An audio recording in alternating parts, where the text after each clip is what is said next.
Alors je m'appelle Paul Guillaume et je suis là pour le film Les Olympiades, réalisé par Jacques Audiard et qui a été montré le 14 en sélection officielle.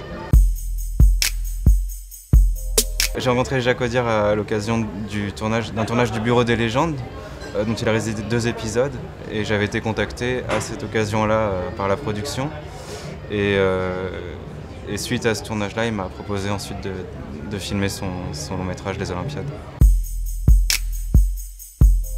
Alors Les Olympiades, c'est un film adapté de romans graphiques d'Adrienne Tominé, de 3 nouvelles qui ont été réécrites pour se situer finalement dans ce quartier du 13e arrondissement, sur la dalle des Olympiades. Et c'est une histoire d'amour, de désir entre 4 personnages. Oui, en fait, il y avait, je pense, 2 raisons dans l'esprit de Jacques pour ce choix du noir et blanc. Il y avait, en effet, les romans graphiques de Tominé sont en noir et blanc, dans un noir et blanc assez contrasté aussi. Mais aussi, je crois qu'il y avait un désir de Jacques de ne pas filmer Paris en couleur, parce qu'il l'avait trop fait, trop vu, et qu'il voulait quand même ramener une dimension poétique dans la ville. Alors, de problèmes, je sais pas, de solutions à trouver, il y en a eu beaucoup.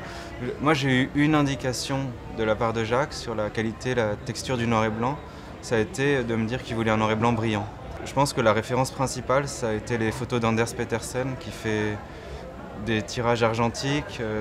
Souvent, je m'en rends compte, en photographiant des scènes où la lumière ou les textures elles-mêmes sont souvent argentées, brillantes, mais qu'ensuite il retravaille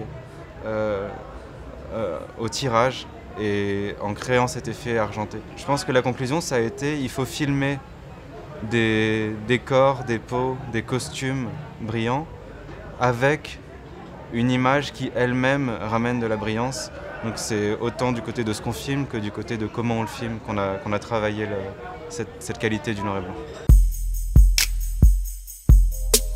On a beaucoup essayé d'avoir toujours un point noir, un point blanc pur dans l'image, en se disant si on fait un arrêt sur image, l'œil s'étalonne par cette référence de blanc, cette référence de noir. Et moi ça vient aussi d'une vraie préoccupation que j'ai quand je pense à un film pour la salle, c'est que le noir en salle n'est pas noir, c'est un gris en fait, et il n'y a que la référence de blanc dans une image ou dans une image qui précède qui va nous permettre de le percevoir comme un noir profond.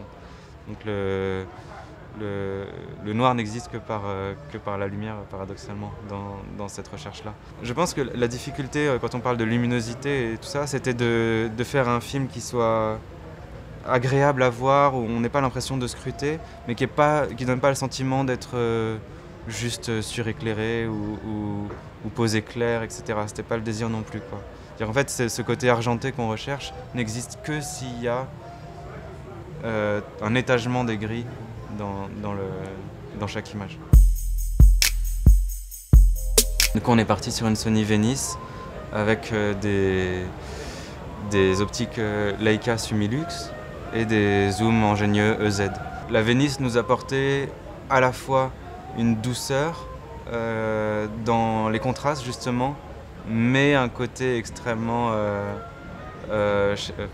brillant dans les contrastes, surtout en noir et blanc. Alors la grande difficulté de tourner au 20e étage d'une tour, c'est qu'on n'a pas le droit de rééclairer par l'extérieur, c'est même impossible, même si on l'avait voulu. Donc comment faire pour que quand on est en intérieur jour, la luminosité à l'intérieur soit correcte et que l'extérieur ne soit pas tout blanc. Et ça, on l'a résolu par une solution qui était assez expérimentale à cette échelle-là, puisque ça a été notre idée principale de lumière. On a décidé de pas du tout rajouter de lumière en intérieur jour, mais de poser des gélatines polarisantes sur les fenêtres, de combiner ça, donc elles sont faites pour ça, ces gélatines, avec un polarisant sur la caméra. La combinaison des deux fait qu'on peut faire varier la luminosité de l'extérieur sans affecter la luminosité de l'intérieur. Avec les costumes, on a plus travaillé sur la question des couleurs. On a poussé ça assez loin aussi avec les décors, parce qu'on a repeint pratiquement tous les murs de l'appartement ou dans un bleu ou dans un vert, et les costumes étaient souvent ou rouges ou verts. Voilà. Donc ça a été encore un système donc de travail en amont pour pouvoir alléger le jour du tournage le process. C'est-à-dire que je savais qu'en post-production, on pourrait dissocier le mur du costume, du visage, simplement par des sélections de couleurs dont on changerait la densité ensuite. Et donc on avait une charte de couleurs. Couleurs possiblement devant être assombries, couleurs possiblement devant être éclaircies en post-production. Nos bleus et nos verts sont plutôt rééclairés, nos rouges sont plutôt assombris. Je pense que la scène la plus ambitieuse en termes de lumière, de mise en scène et de figuration aussi, ça a été le Spring Break, donc une soirée étudiante.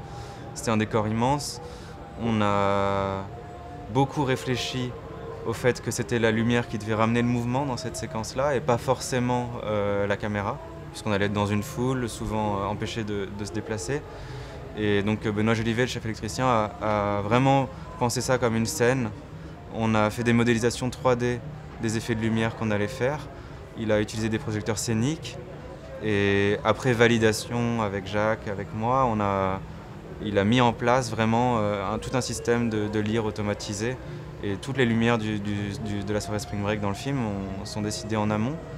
Et on a vraiment pu comme ça séparer la lumière de l'arrière-plan, encore une fois, de la lumière de l'avant-plan. C'est-à-dire que les projecteurs automatisés qui étaient derrière avaient souvent une grande amplitude pour pouvoir balayer l'image et vraiment faire vivre tous les arrière-plans par des raies de lumière mouvants. Et les projecteurs des avant-plans, eux, étaient beaucoup plus centrés autour des acteurs et permettaient de faire qu'on ne perde pas les visages pendant plus de 2 secondes, tout en gardant un aléatoire, en fait.